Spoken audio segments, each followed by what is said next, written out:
Renee Bernard, creator of Esquire and Love. And I'm Dr. Shari Calicker, creator of Dr. Mrs. And welcome to another episode of the Huxtabelles. Whoop, whoop. Episode 5. All right, so this episode we're drinking Ruffino Pinot Grigio. Pinot Grigio is my favorite type of wine. This is my first time having this brand. It's from Italy, and per my research, it's outside.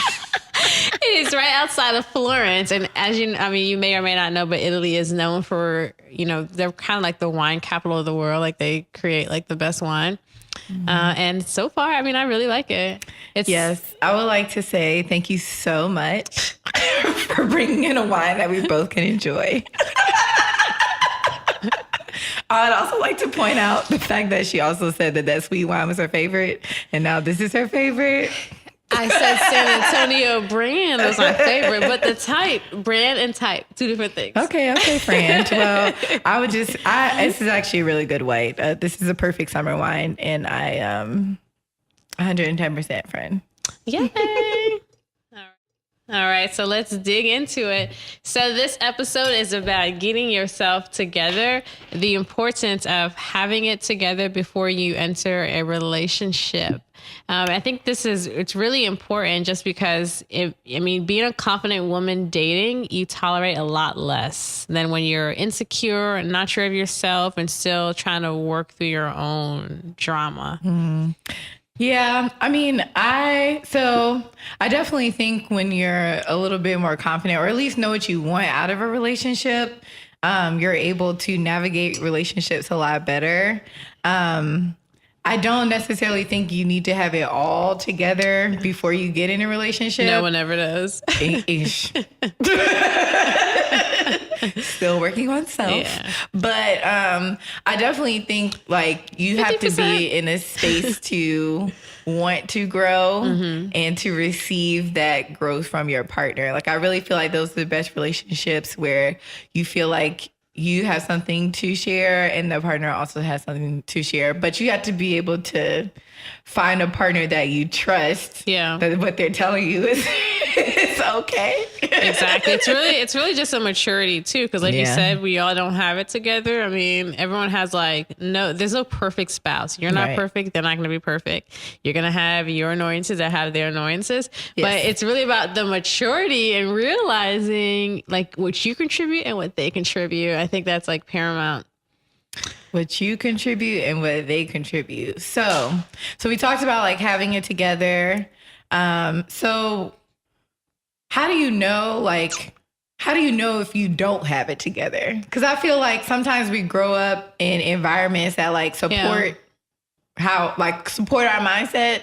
And so we think that we have everything like down pat, and then kind of when you go when you get to college or like when you're in real world situations outside of your, I don't want to say real world situations, but when you're outside of your comfort zone where your mindset is supported, like sometimes that's when you learn the lesson. Yeah, I agree. So for people, I think there's like two real ways to know that. And so for people like that, it's important to have that moment of like self-reflection. I think at some point in your life, you really, and you should happen like sooner than later, you should really like take a look in a mirror and figure yourself out. And it has to be something you want to do. It might not be like something that happened that forces you to do it, but you really need to do it. It unearths like so much like issues that you didn't know you had. And the other part, I think, you don't have it together is if you're trying to get in a relationship for the sake of having a relationship, or because everyone around you has a relationship, or because you feel like, I'm 18. I'm in college now. I should meet my husband by the time I graduate. And so I need to date. And so you meet these guys and you don't even get a chance to see if this is even someone that you want to have a life with. You're just like, okay, he likes me. He's my husband. Yeah. No, I definitely have seen that one too many times. And I definitely agree with you just on that fact. Not even just dealing with when you first get in college. Like I still feel like even some women our age now are still in that, like, I need to have a man or I need to be married. And I'm just like, you don't need to do shit. Like, what you need to do is really like It's like we're talking about today. What you really need to do is work on yourself, get yourself together, be focused on building you and building your empire, and the right man will find you. But it shouldn't be like I don't include being married or having a man on a checklist of things. Like, okay, go to med school, go to residency, get married. Get married was never there. Like, I'm very blessed to be married, but it wasn't like something that if it didn't happen, I was going to fall down and die. Yeah. And I think that's part of maturity, because so for me, like when I got to college, when I was like 17, 18, I thought it was a checklist. I was like, okay, I'm going to college, check. Meet man, check. Get married by 23, by 25 have like 5 kids, so whatever it is, maybe not 5, but on that Claire Huxtable kick. Right, so like whatever it is. But I think that's definitely like when as you age, you're like, okay, I don't really need that checklist, but I did have that checklist ahead of time. And then like, once I went through my situation earlier on, I was like, this isn't really what I want. And I think once I realized I had like a really bad relationship when I was a freshman in high school. I'm not in high school, in college.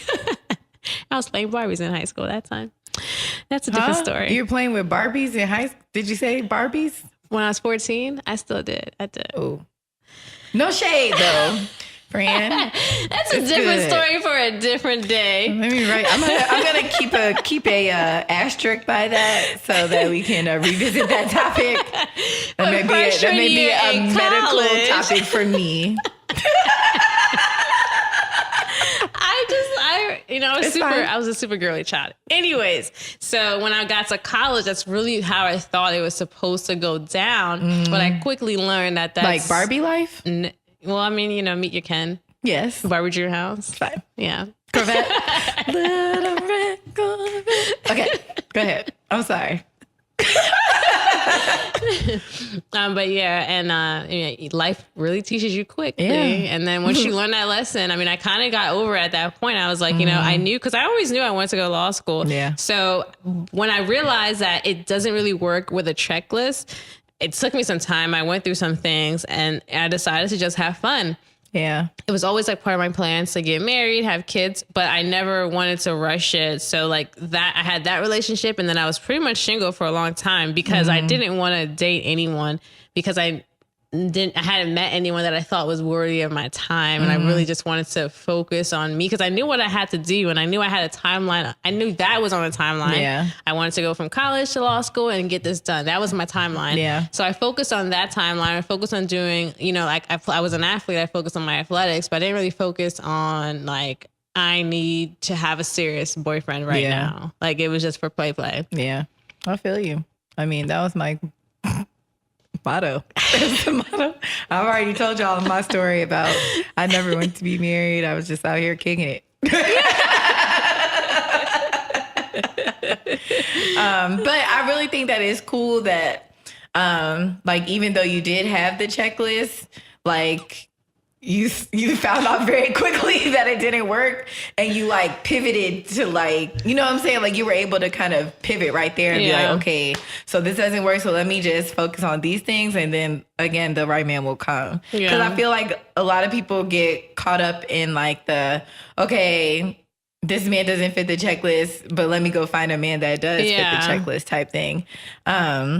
And then like another thing too, it's like, I think it's important after every relationship, like I know, I'm not saying you should blame yourself, but everyone's always like, his loss or, like find something wrong with him. But like, well, what did you do wrong in a relationship? Yeah. And that's important too. And that's part of, I'm not saying whatever you did wrong is what deteriorated the relationship, but figure that out, because for your next relationship, you can fix that. Like you were too this or too that, like figure out why you were too much of that. Yeah. And try to hone that in, because that might be like an area where you could use a lot of like self-help and self-love. Yeah. And that's definitely a part of like getting yourself together before you get in the next relationship, and not serial dating if you can help it, because you're able to like sit back, reassess what happened. Like, like you said, it's not always the other person. Like even if they did cheat or whatever happened with them, it doesn't mean that everything was all roses on your side. So just even Because I feel like, and that's a really good point because with I feel like cheating when too. you're 'Cause, like, cheating, yeah, when you say yes. no, but like when you say cheating, like Yes. that's always an easy out It for is women. an Like easy out. he cheated, so I'm leaving. But I'm not saying that you did anything to make him cheat, because cheating is inexcusable. Right. But what did you do in that Right. relationship? Like where did you go wrong? Because Right. something went wrong And there. sometimes your decision making in choosing the man was where you went wrong, sis. Like That's if he true. was out here cheating on everybody and you thought it wasn't going to be you, you're bad. So you could have been doing everything fine, whatever. But at the end of the day, if you chose the wrong man, then that was you missed the red flags. So that's still something to reflect upon. Yeah, you missed all the flags. Like on the play. Oh no, it's fine. It's just yellow. It's not red. Caution, Sylvia's go. Right, exactly. It's just yellow. It's not red. We can work through it. Okay, friend. But a lot of it, I think, too, is like a little bit of arrogance, because it's like, okay, he did that to her, but I'm me, and I'm just like so much better, and he's not gonna do it to me. It doesn't work like that. No. Like, men treat women a certain type of way, not because of who the woman is, because of who they are. Well, And I where don't know they are in their life sometimes. So I agree with that to an extent. I do believe that when men meet the person that they're going to marry, I do true. feel like they adjust themselves a little bit.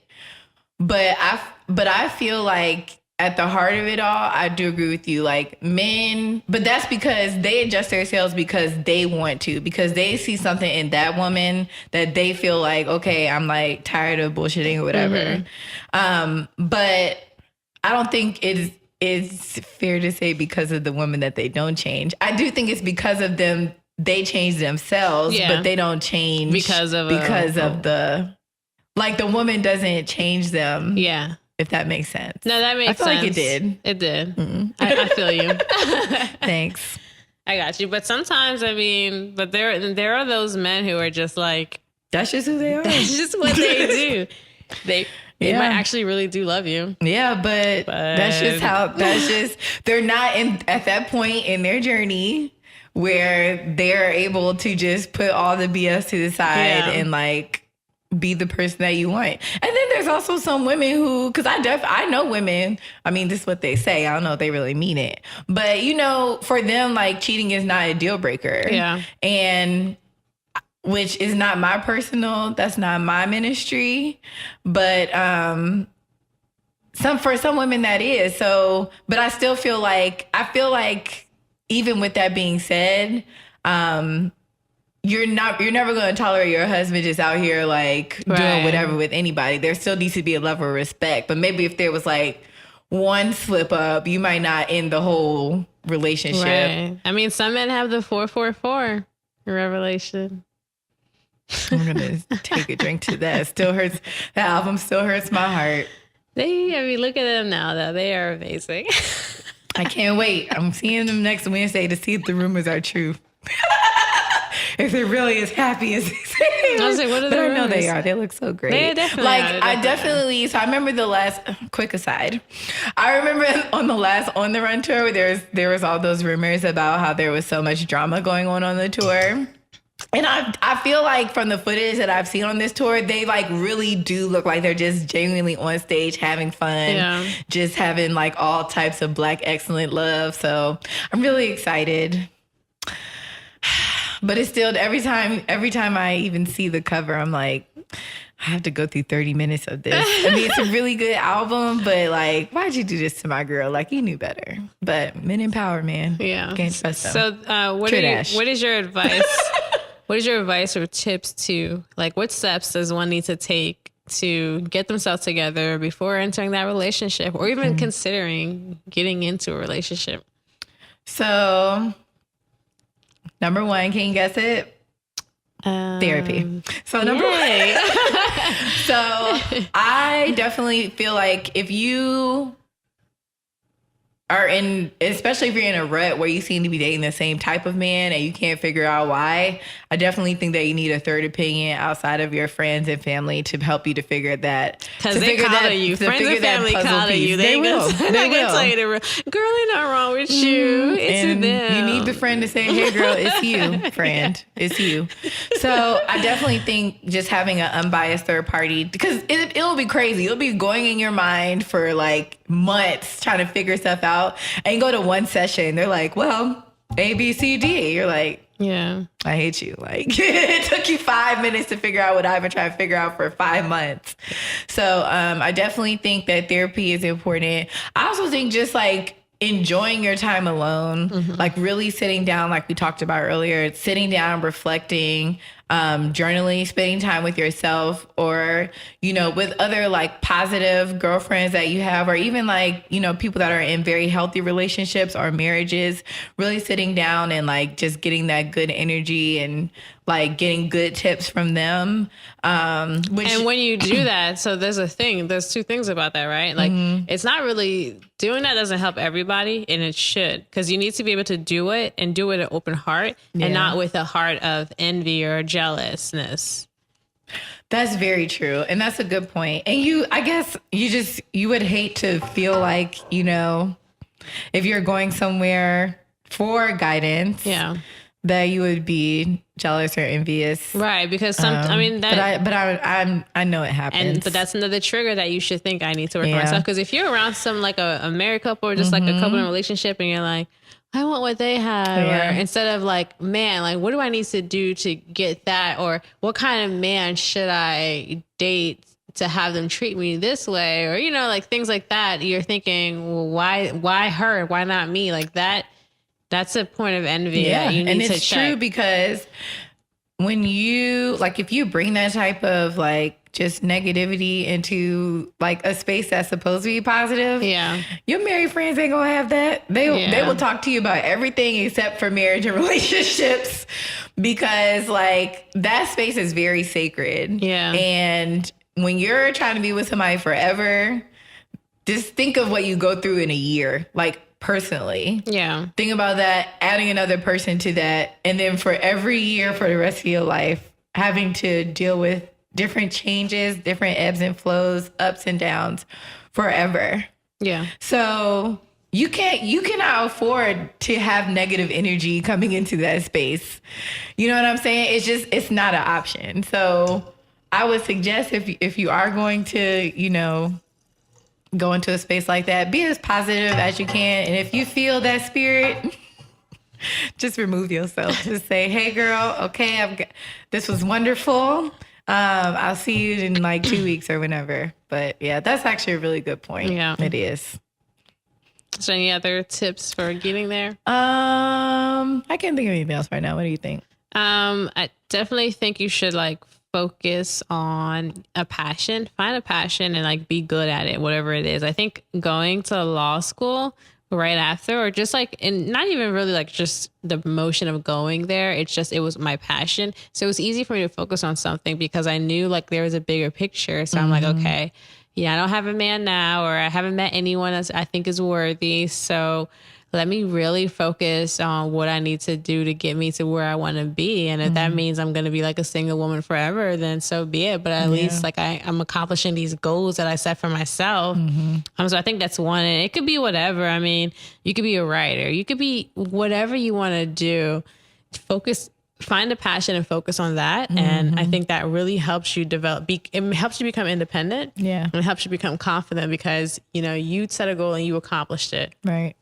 The other thing is, like, I think revenge body is like a real thing. and it's not really like for like the superficial, like, oh, you know, now he's going to see me and want me back. But when you think about it, it could be. I mean, it could have that effect. That shouldn't be reason number one, but it could definitely be on the list. It could have that effect, but that's not why you do it. I think you do it because, like, you know, you think about it, like you're exercising, you're eating really well, and you're making yourself a better person. I mean, when you're healthy and you're fit, like you're a better person. I mean, you're good inside, you're good outside. You get good sleep. Yeah.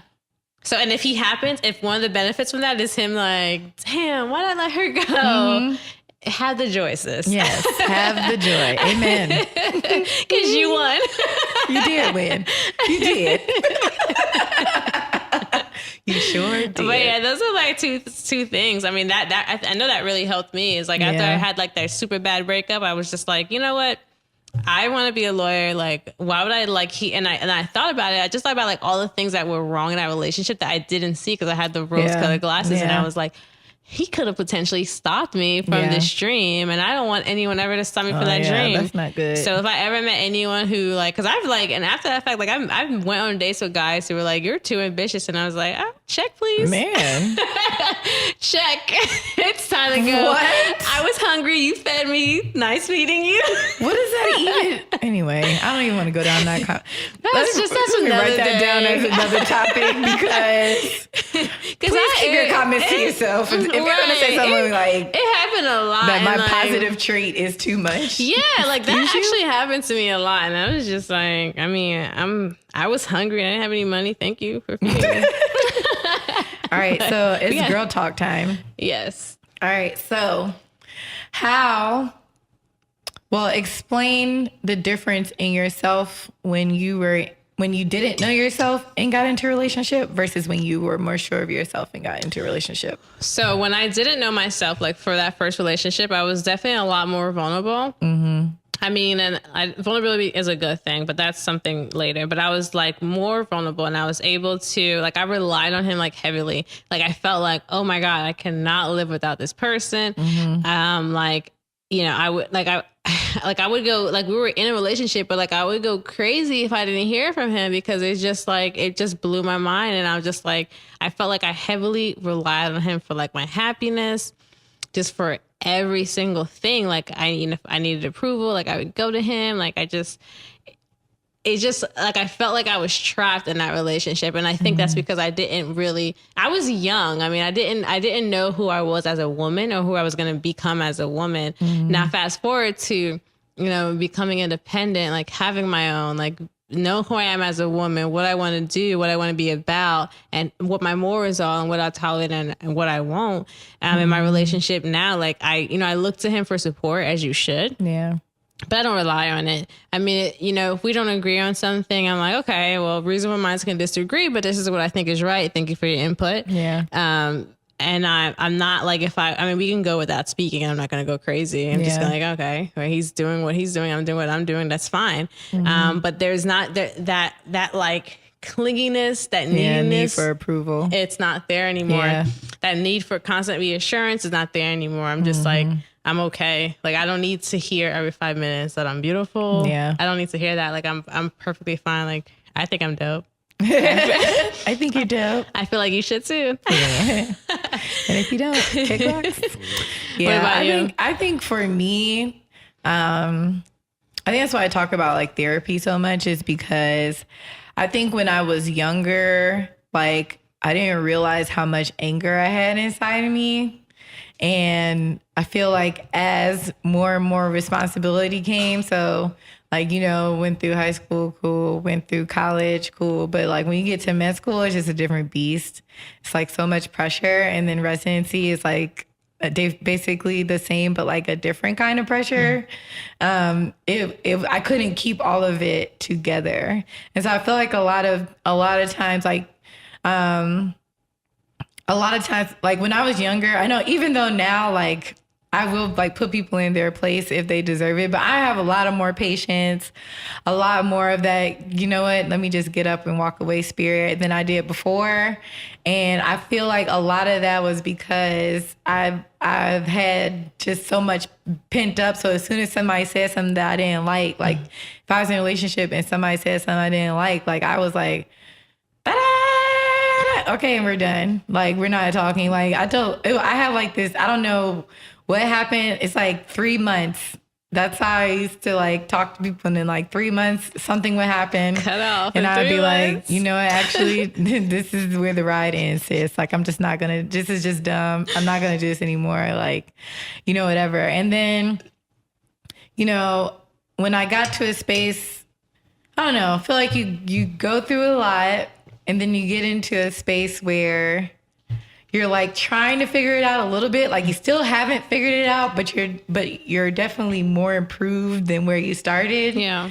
And then like as time went on and different trials and tribulations went on, I was able to really sit down and fit therapy in my schedule. And definitely, and like one of the major reasons why I decided to go to therapy was because I knew that I wanted my relationship to last. I wanted my marriage to last. I wanted to be a good mother to my children. And I knew that space that I was in was not going to promote that environment, like not consistently at least. Yeah. So I went there just to see if somebody else could figure it out. And like through that process, like that's why I unraveled so much. And now I am able to have like a little bit more patience. I'm able to navigate situations a lot better. Because I've like let some of that go and like learned some of those tools to deal with it. So I never feel like I was in a situation where that was like I require validation or like that I put myself in a situation that was dangerous for me, because as soon as I saw one red flag, I was out. Like it wasn't no 3 strikes. You had one time. And once that one time came, I'm like, you know what? I'm good, love, enjoy. You know? Like we're good. But as the wall came down, the vulnerability started coming, the cold heart started melting. And that's when I like really realized, I'm like, okay, like clearly like that was a defense mechanism, just keeping everybody out. So like now I'm in a place where I want to love somebody. I want to be a good person. Like I need to work through those things that I was just pushing out. That evolution is like beautiful to look at. Cause like you said, it's really all about, I would say progress, not perfection. Just like looking back and you're like, wow, that was me. Exactly. And it really is. And it really like makes me so happy when like people that knew me through that evolution can like have witnessed the growth, and they'd be like, Shari, you know, like just out of nowhere will just be like, Shari, like I'm so proud of you. Like any other time that would have happened, it would have been like an ordeal. But you know, I'm like, I can like noticeably see a difference. Like I have so many people now that just tell me like I look happy. I'm like, I didn't realize I wasn't looking happy. Like people say that to me too, and they're like, "Oh my God, you're glowing." You look happy. And I'm like, well, "What the hell did I look like?" Exactly. But my evolution, I mean, I feel like I was like this sad little puppy victim dog. Yeah. And now I'm a Rottweiler. Ew. Strong and fearless. Yeah. So that's dope. All right. So do you think you can get it together while you're in a relationship? Yeah, I mean, I definitely think so. Like, okay, you need to get it together before you get in a relationship. But then once you're in that relationship, and because, you know, we said vulnerability is important. It's still important. It can definitely be a negative thing, but it's important because it's how you get close to your partner. So once you develop that closeness, I think you can still kind of lose it. Yeah. Because just like the fear of losing that person, and then maybe you don't really focus on like your independence. You focus on, okay, what do I need to do to sustain the relationship? And I think that is like a flaw. I don't think the focus should be on sustaining the relationship, because I think if both parties are like able to grow right independently, it's good for the union. I agree 100%. And that's what I was going to say. Just like we talked about earlier, just like you don't have to go into it being this like, you know, Beyonce. I mean, the Beyonce of now. You could be the Beyonce of then. You can start off as Michelle. Yes. Okay, so the last thing, which I think is a really important thing to talk about, is can you lose it? So let's say you get into a relationship and you're like, yes, I am here. I have arrived. Like I've got myself together. My chakras are aligned. I'm in therapy. Life is great. Well, no, I was released from therapy. I went and the therapist said, girl, you got it. Go ahead and conquer the world. And then you get in a relationship. Yeah. I mean, I think you can lose it with infidelity is a big one. something else that breaks the trust. Because, you know, trust is a fickle thing. And it's not like people think the only way you can break trust is infidelity, but it's not. Lying about small things, big things, finances. It's easy to have a party relationship that kind of deteriorates and break down. And trust is like the biggest one. So once that trust is gone, I think it affects everyone differently, and it has potential to affect you personally, where you lose it and now you don't have it together, and now you probably need to go into counseling, or maybe you get a little too comfortable and you start reverting back to your old self, that vulnerable, that sad puppy dog self, or that or the self that has the wall up. So now you're not letting your husband get any closer to you than he already is. So I mean, I think there's definitely an opportunity for it to come back together. Yeah. So, and I agree. And I think what's best, but what helps when you do know yourself is like, you can see yourself when you start going, like, you can notice those signs of like, oh, I'm losing it. Let me like regroup and like get it back together. Because when you don't know, you just feel like that's just me. Like, it's fine, whatever. Like, you'll deal with it or you won't. But I feel like when you know yourself and you have gotten to that better place and you can see yourself kind of start to get back in that, you can kind of catch yourself and either fix whatever's going on in a relationship or let that relationship go to kind of get back to that place where you were. I think the major key that we talked about today, and I'm going to say it again, is if you're in a relationship where both of you guys aren't contributing to the growth of each other, then you might as well just throw the whole relationship away. Throw it all away. Just throw the whole thing away. Trash it. Trash. Anything else you want to say? No, I think we mostly covered it, but I mean, I want to like emphasize how important it is to like be in a relationship that is supportive. Yeah. Because if you think about your relationship and you're lacking support, abort mission. Abort. If anybody ever comes to you and tells you that you are too ambitious, throw the whole man away. And or woman. Like, it's I have never heard that before. I think that's crazy. I heard it and I thought it was crazy. Obviously, they had zero ambition. I mean, clearly, to say someone has too much, even drug dealers got ambition. I know. Too much sauce. That was a good talk, though. Yeah. All right. So, well, since we're already in Italy. We are already in Italy. To jump right into Italy. So I actually only been to one Italian city. Shari's been to 3. So I've been to Venice, was not that impressed. I think Venice is great for like one day. Yes. There's not really much you can do in Venice except for like the, like going to St. Mark's and like the, doing the gondola ride and stuff like that. And they would lie to you online and tell you need a couple of days to do them, but we did all of them in one day. Yeah. So the rest of the 2 days we were there, we're just like, all right, we're stuck on this makeshift island. Yeah. Where do we go from here? Sinking ship here. So I will agree. I actually enjoyed Venice, but we only did it for one day, so that's probably why I enjoyed it. The first day was good. I was told that I didn't need more than one day in Venice, and you definitely don't. Like we walked the whole city in that one day, but I won't say that because I guess in total it was like 1.5 days. So like the first day we just got there, like walked around kind of like in the main area and got dinner, and then like walked around to a couple bars, and then the next day we kind of just did more like exploring. So that was like kind of like the full, but we kind of slept because it was at the end of our Italy adventure, so we kind of slept till like 3 and then like did more exploring. So our exploring was not a complete 24 hours, but the times when we did get out and have fun, we did. And I really did enjoy just kind of like meandering through the narrow roads and like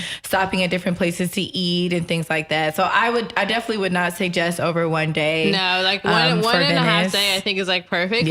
Especially if you want to go to like the island of Lace and Glass, Murano and Burano or whatever, those are good. But if you want to see like St. Mark's and like the, and Dog's Palace, like that is like we did. The line was long, but we still were able to do it all in the morning. Yeah. Oh, okay. It's just like you don't really need all that time. You don't need to do a tour. You can self do it. Yeah. Did you do a gondola ride while you were in Venice? I did. And what did you think about it? Exactly. That's why I didn't do one. That's why I didn't do Gondola one. traffic. Yeah. I didn't. So that was like my main reason. Like, so when I planned this trip, I was like, gondola, they're gonna sing. They can't even sing. Listen, when I planned this trip, I did not pick, because I went through like a company, and I did not pick an Italy package that did not have Venice included, because I was like, I have to go to Venice. I have to go on a gondola ride. Like, it's gonna be so romantic. It's gonna be so wonderful. Girl, I got there and saw those gondolas, and I heard what the price that they wanted for the gondolas, and I was like, absolutely not.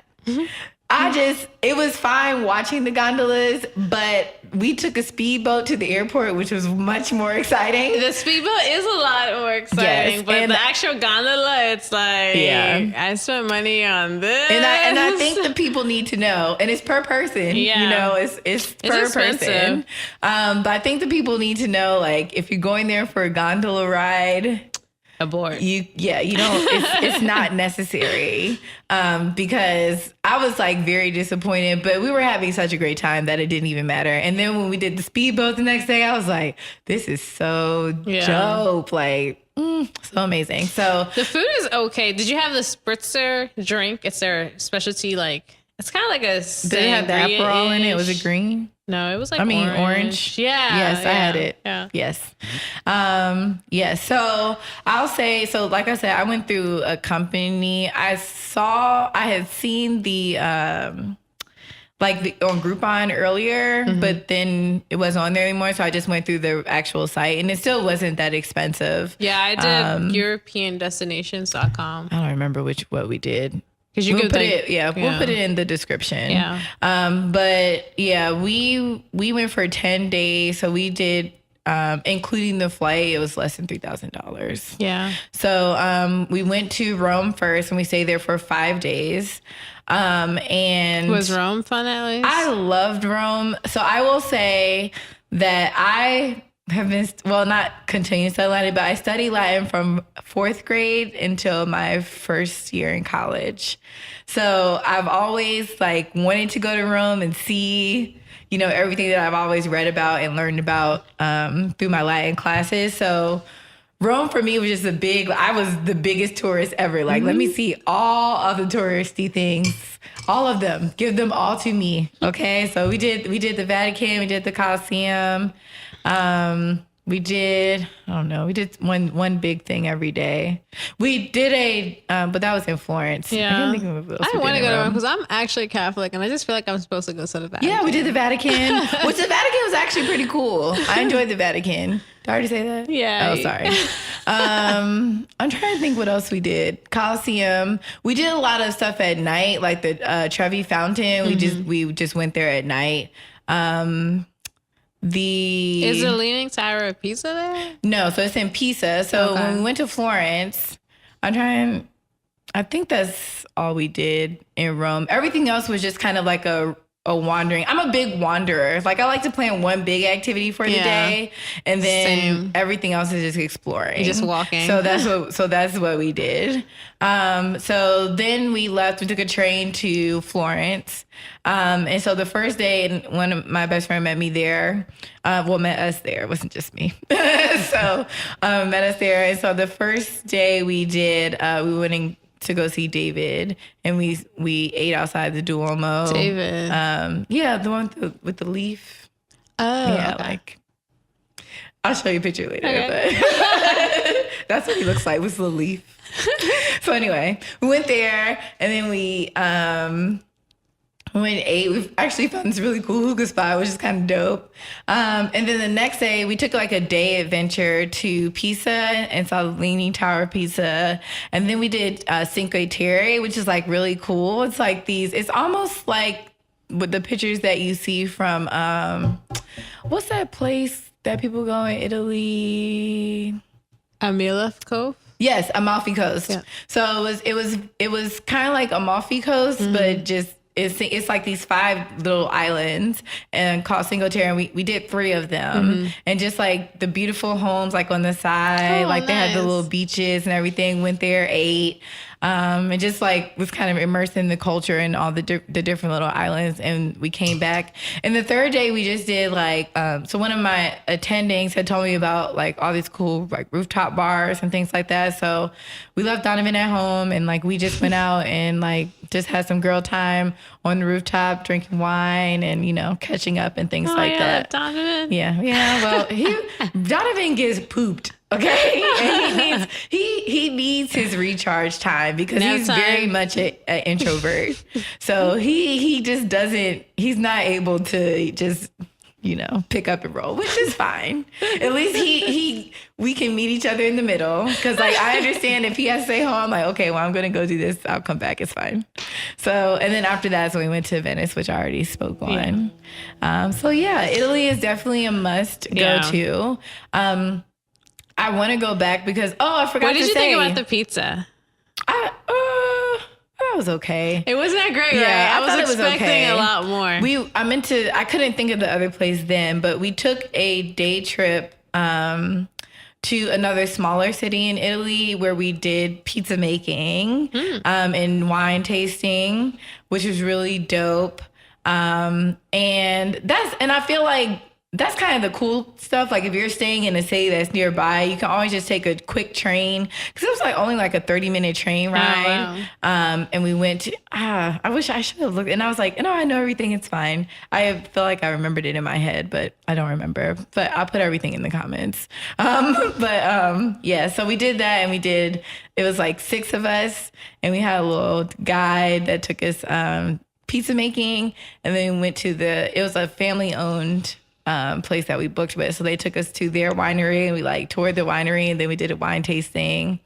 We met this cool couples. Like when we got back to Rome, we like hung out with them that night. It was like super dope. Yay. So I used Rick Steves' tour book when I went to kind of look through and see what's like and I really like that book because it was a gift to me actually, but it tells you like, okay, if you have this much time, these are the things that you have to see while you're there. Mm-hmm. And then you can kind of go through and see like, what do I want to do? Like I said, I like to pick one big thing. So like one of the days, that was why I could remember that other day, because one of the days was going to the winery and the pizza thing.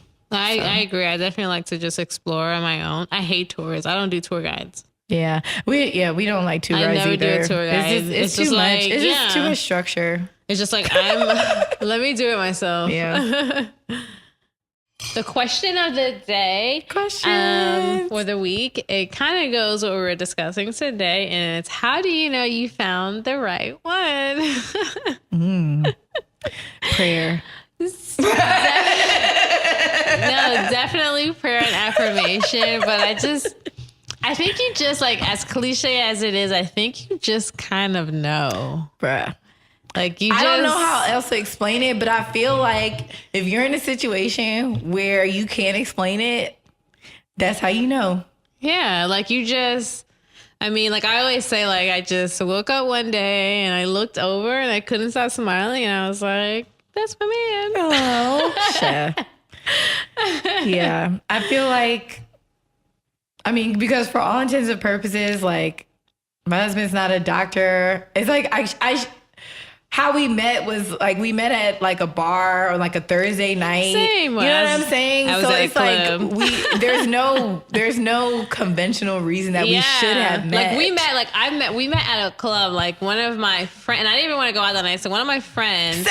It was like her friend. Oh my gosh. And it was her birthday. And like she wanted to go out for her birthday. And like, I think it was like around spring break. So no one was really around. And I was like super focused on studying. I was like, I really want to study. I don't want to go out tonight. And then afterwards, I was like, fine, let's go out. So we go out to the club and I'm still not having that great of a time. I'm just like so annoyed and irked. And then his friend tried to talk to her and she was like, oh, can you just talk to him? I'm talking to this guy. And I was just like, no, I don't want to. Yeah. But I ended up talking to him anyways. We exchanged numbers and the rest is history. No, mine was the same. Like I was in Nashville on summer break.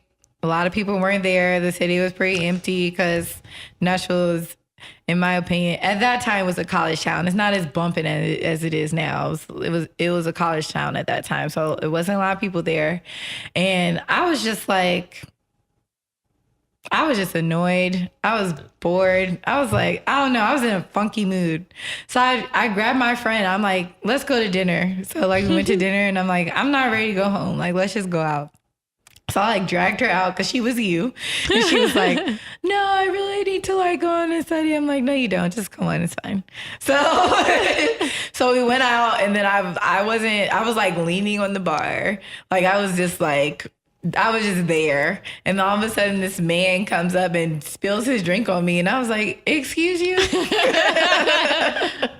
And then you can buy me another drink as well for messing up because I have on a white shirt, sir. I don't know. Were Yes. you drinking brown? No, I don't know. Probably a Long Island at that point in my life. I went through that phase. But yeah, you know, ebbs and flows. So yeah. And yeah, we bumped into each other and then we were just like talking. We had a great time that night. And yeah, like you said, the rest was history. And like we've definitely like been through ups and downs, had our fair share of positives and negatives. Yeah. But at the end of the day, like it was always a conscious choice that like we chose. Like even if you're being the most terrible person, like we'll figure it out. Like maybe not today, but like next week I'll love you again. So you know so over the weekend I saw this thing. It kind of like went viral on Instagram, right? It was from Tumblr actually. So this girl, like she writes this whole story, but bottom of the story, she says that she thinks that long-lasting marriages and relationships are not built on emotions, they're built on choices. And she says the emotion is what pretty much initially gets you into that relationship. Yeah. But if you rely on your emotions, then whenever they get on your nerves, you would leave. Right. But when they do get on your nerves, you have to make that conscious decision to stay and work it out until you go back to why you fell in love with them or why you're with them to begin with. Because it's not always there. It's not always peaches and cream. Like it will never be always there, like ever. But you have to make that this conscious decision to work it out when you otherwise cannot stand them. Yes, you do. You do. And that's all it is a choice to be like, you know what? I'm not even going to be mad about it. We're going to fix it and we're going to get through it. And to know that you know you're dealing with somebody where when I come to you, like, okay, like, let's sit down and have this conversation. Respect the fact that I'm coming to you and I'm not, like, ignoring, like, putting that wall up. Yeah. Or, like, being a terrible person about it. Like, exactly. Okay, like, be with somebody that can recognize the signs and be like, okay, like, I need to sit down and be serious and figure it out. So, love is the one is going to be a feeling and emotion. Yes. But continuing to be with that one is definitely a choice that you make every single day. Every single day. And I mean, and that choice should never put you in a weird space or give you any type of weird vibe or weird energy. I find a lot of times, like when I am making that choice, it's almost like, girl, you know, you should have made this choice like 3 days ago. Yeah. Like, you know what I'm saying? Like when I do have to extend grace and things like that. And I mean, there's like clicker back there. Like it's not like, oh my God, I have to make this decision. No, it's like something back there like, girl, like stop tripping. Exactly. You love this man. Exactly. So get it together. And I really do feel like that's what it is. And I feel like if there's anything that was ever egregious in our relationship, I mean, I would hope that we could still use the tools that we've used to get over these like smaller hurdles. I pray that there's never anything egregious, Lord. I mean, I know he knows me and I know him as well. So we really, neither of us want the smoke. Catch Shari in the next episode of Synapse. Right. I'm sorry. It's fine. Take me to jail. Actually, I'm going to Cuba. I'm going to Cuba. So yeah, but that was a good question. And I'm sorry for the person that answered that because the answer is very nebulous. The answer is very nebulous, but when you know, you know. Shout out to Pusha T. Yes. Okay. All right. So my question is a little less happy. So the question is, I am at my first job and things started out well, but as time has gone on, I have become more and more frustrated. I don't feel supported by my manager, and most of the people I work with are trash. I have tried to be patient and let those in leadership do their jobs. However, the stress for my job is about to take me to a place I thought I had matured from. The problem is where I work includes loan repayment, and I hate Sally Mae. I'm about to just say F it and go find a pole to pay Sally Mae back, but my mama taught me better than that. Any suggestions? I don't know, sis. Strippers make a lot of money. And they get out a lot of it from the IRS. I just want to say shout out to Kelly Rowland. My mama taught me better.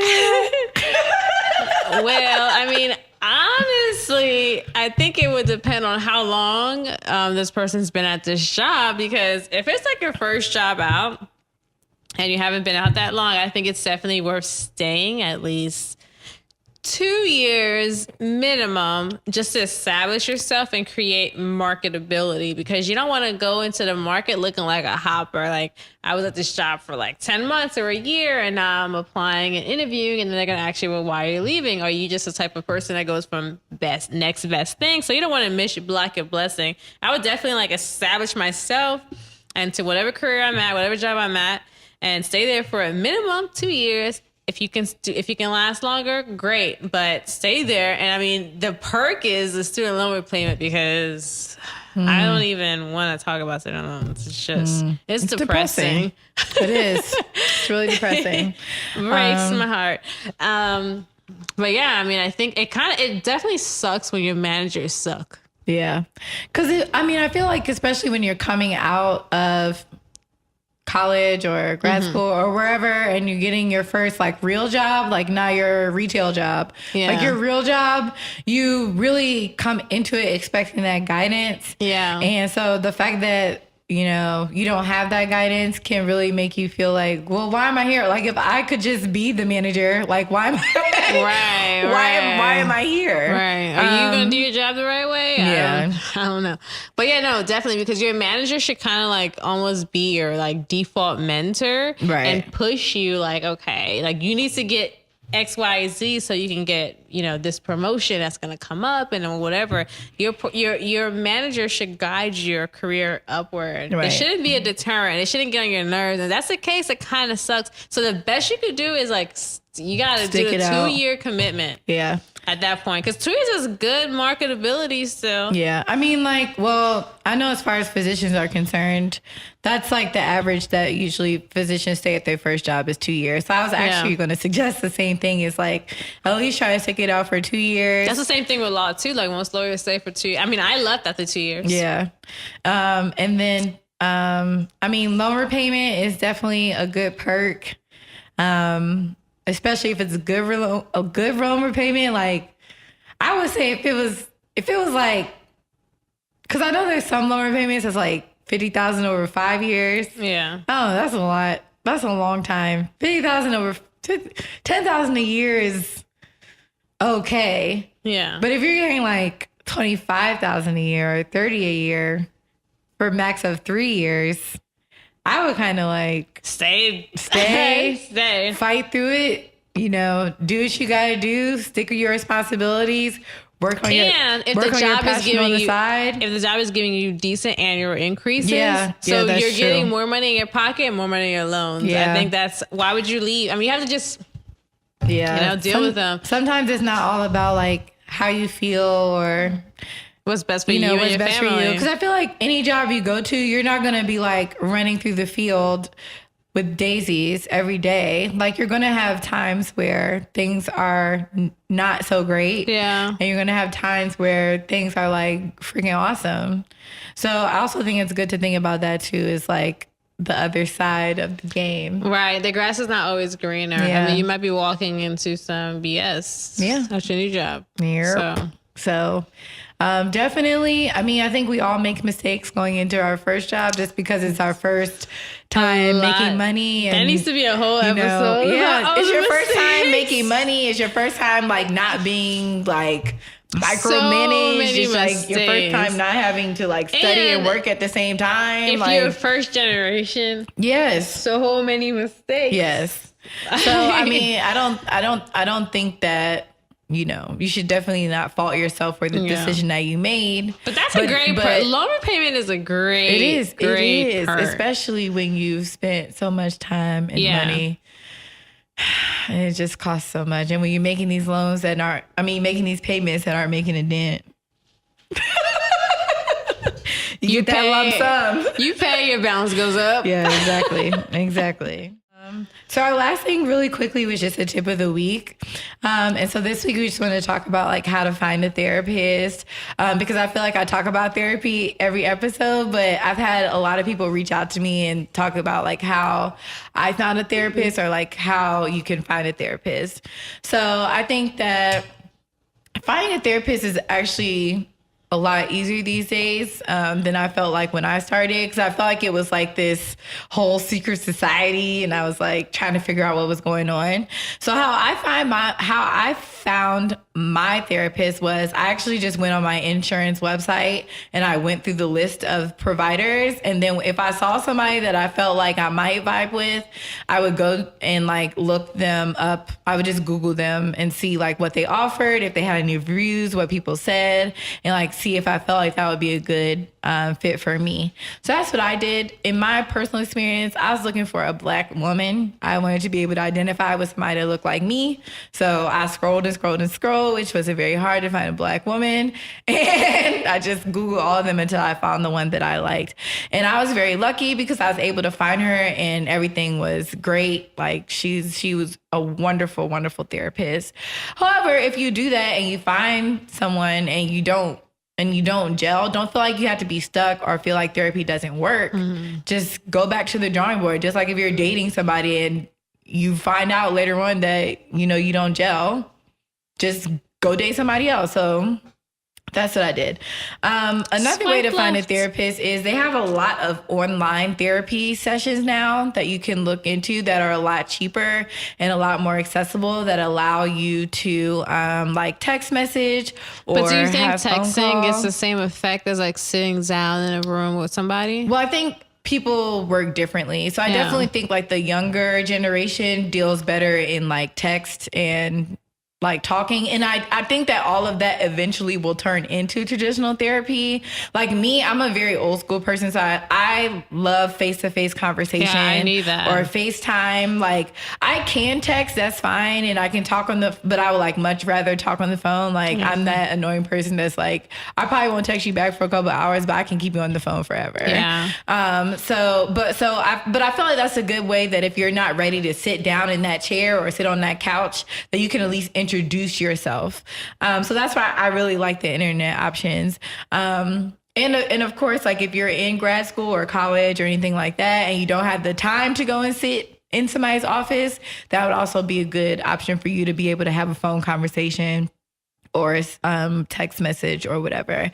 And I know for sure there's Talkspace that I've heard of, and then Regain Us that I've also heard of. But I like looked up a bunch of them online. There's a whole bunch of them that are available. And I'll just add that if you're in school, because like the only time I went to therapy was when I was an undergrad, I went to the school therapist. Mm-hmm. Like, so if you're in school, there's always like a mental health professional on site, whether it's like undergrad or if it's like professional school, they always have them. I know for sure my law school had them. I never went to her though. Yeah. But if you're a student, I think it's a lot more accessible. But if you want someone that you feel like you can relate to, then definitely like look up your insurance provider or do what, you know. Yeah. And that was going to be my third point is like, if you know somebody that's been in therapy, talk to them and ask them like, hey, I'm looking for a therapist. Do you have any suggestions?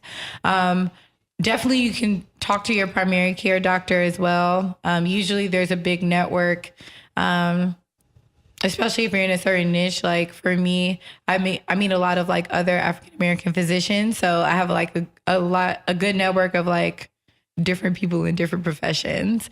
So that's also like someone that's either in the profession, around the profession, or even your friend that you've gone to therapy, that has gone to therapy. Talk to them and see if they can point you in the right direction, or give you somebody, a referral, if you will. Definitely. All right. So any questions, comments, concerns? No. All right. As always, make sure you email us all your questions. If you have any comments, or if you think we're awesome and you want to tell us. You can reach out to us at thehuxtabelles@gmail.com. That's THEHUXTABELLES@gmail.com. You can also follow us on Instagram at thehuxtabelles. You can follow me at This Is Dr. Mrs. You can follow Sophia at Esquire in Love.